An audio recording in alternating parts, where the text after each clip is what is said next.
straně, víš?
A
13. Všesokolskému sletu v Praze nazad! Vážení přátelé, příznivci Sokola, zdravím vás na župním sletu Sokolské župy Podkrkonošské Jiráskovy ve Dvoře Králové nad Labem. Záštitu nad konáním sletu převzal starosta města pan Viktor Švub, kterého tímto mezi námi vítám. Vítám mezi námi i další hosty, vedení Sokola a cvičence a cvičitele župy Krkonošské a Orlické a České asociace sportu pro všechny. Není jistě snadné najít si v současné hektické době čas na nácvik skladeb, které dnes uvidíte. Všichni cvičenci a cvičitelé věnovali nácviku nezištně nejen svůj čas, ale, což v dnešní době také nebývá právě obvyklé, i své nemalé finanční prostředky. V březnu tohoto roku postihla naše město stoletá povodeň. Zaplaven byl nejen stadion, na kterém se nacházíte, ale i prostory, ve kterých probíhal nácvik skladeb. V nejších provizorních prostorách poslední fáze nácviku probíhaly v Sokolovně na betonu po vytrhaných parketách. Pomoc poskytly i nejrůznější firmy. Myslím, že všem, kteří se na realizaci dnešního sletu podíleli, proto po zásluze patří poděkování a obdiv. Všem úspěch vám divákům, aby se vám předvedené skladby líbily.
můžem spustit ten náš vyšší rej.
Myslí si, že si se svou maminkou jdi spát.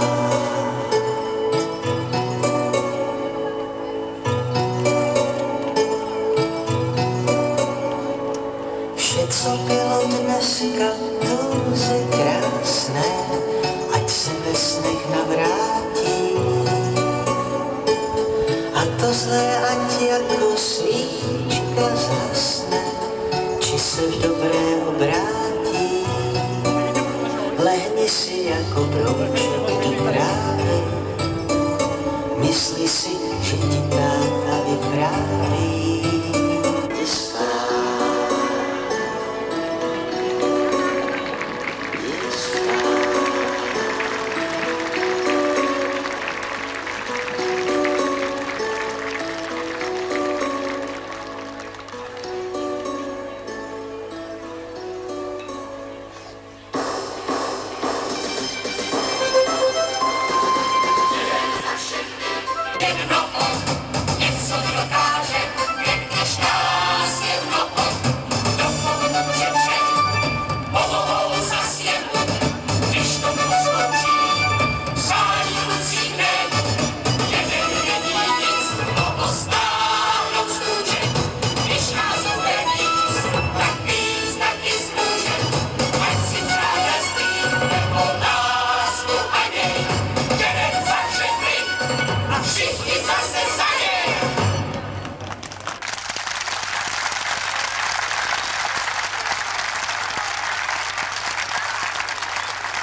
rodiče a děti je obrazem harmonické, pohybové a citové výchovy 2 až 5letých dětí při společných hrách s rodiči. Učí děti rozvíjet základní pohybové vlastnosti, zvládnout přiměřené dovednosti, odstraňuje jejich bázeň a utužuje vzájemný citový vztah a radost ze společné činnosti. Autorkami skladby jsou Dagmar Toncarová a Dagmar Zimová. Petr Skoumal. Cvičí cvičenci z Nového Města, Náchoda, Studnice a Dvora Králové nad Labem. Jako hosté vystoupí cvičenci ze župy Orlické a Krkonošské. Sestra Pivcová a bratr Gablas.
večeru vyšla žába, kde bohužel je živá.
Lesem liška, potkala jí myška.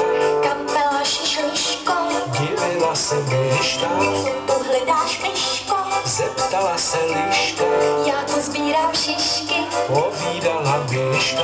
A já honím myšky. Zašeptala liška. A co bylo dál? A co bylo dál?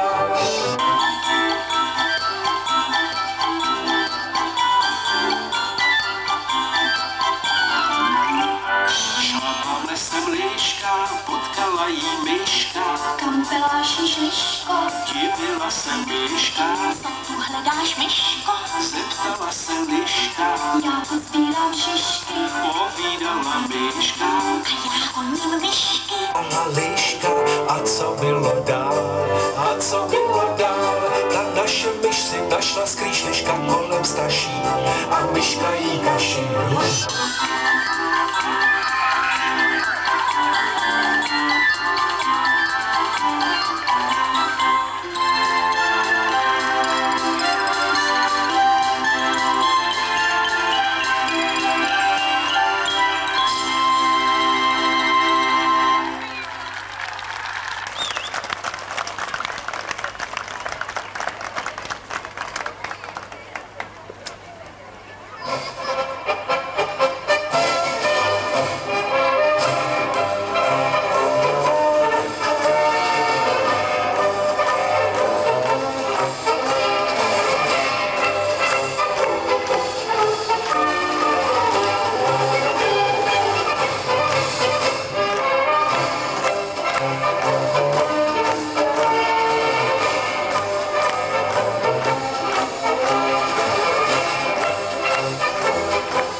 hromadnou skladbou žadstva České asociace sportu pro všechny a je určena žákům a žákyním ve věku 8 až 13 let. Autorský kolektiv Jana Fridrichová, Jiřina Slabyhoudová a Jaroslav Sauer připravil pro děti veselou a živou skladbu na hudbu Zdeňka Svěráka a Jaroslava Ubíře. Cvičení jednotlivců i dvojic přechází ve 3. oddíle ve velice efektivní, ale i náročnou hru s neobvyklým náčiním, padákem. V dnešním vystoupení se vám představí žáci a žákyně z Nového Města nad Metují, Náchoda a Teplice nad Metují. Skladbu vede Jana Kosařová.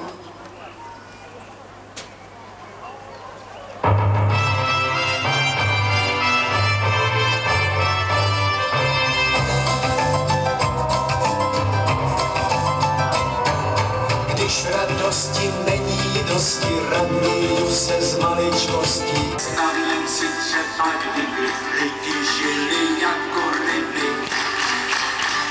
To je dobře náhodou, že nežije pod vodou. Na vzduchu, můžem zpívat zpívat si pod vodou, nejde ani náhodou. Z hlubiny, vyšly by jen bubliny. Jen si představ, milá babi, že jsme, dejme tomu, krabi. Nebyla bys mou mamičkou, byla bys mořskou krabičkou. Buďme rádi bohouši, Jdeme na souši, na zemi, už odlané sa zemi. Vžij se rybě to může, třeba ti to pomůže. i když jsi na suchu, hlavně, že jsi na vzduchu.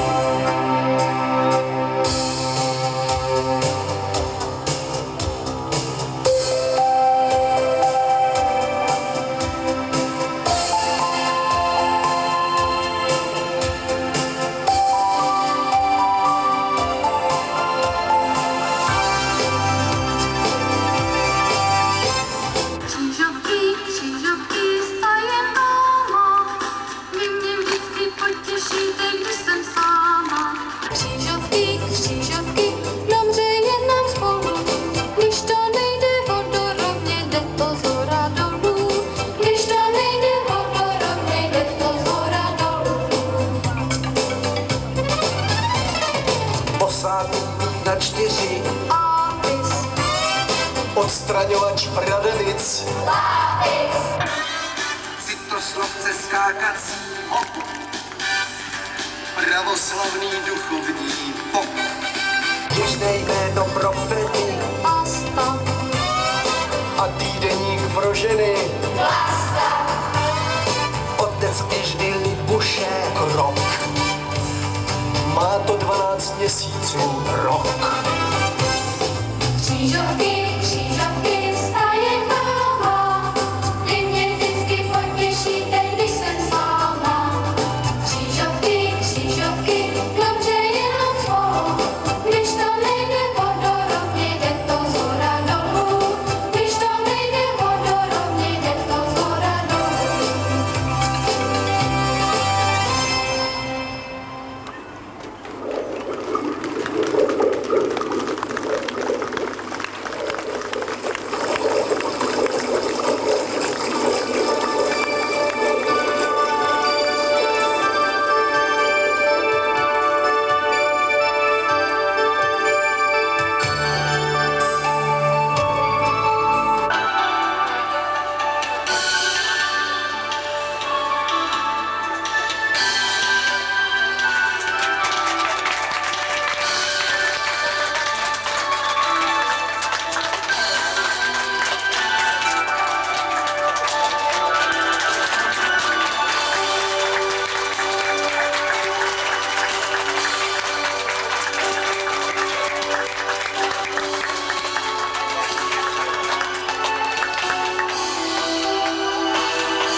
když radosti není dosti, raduju se z maličkostí, představím si třeba, kdyby lidi žili jako ryby.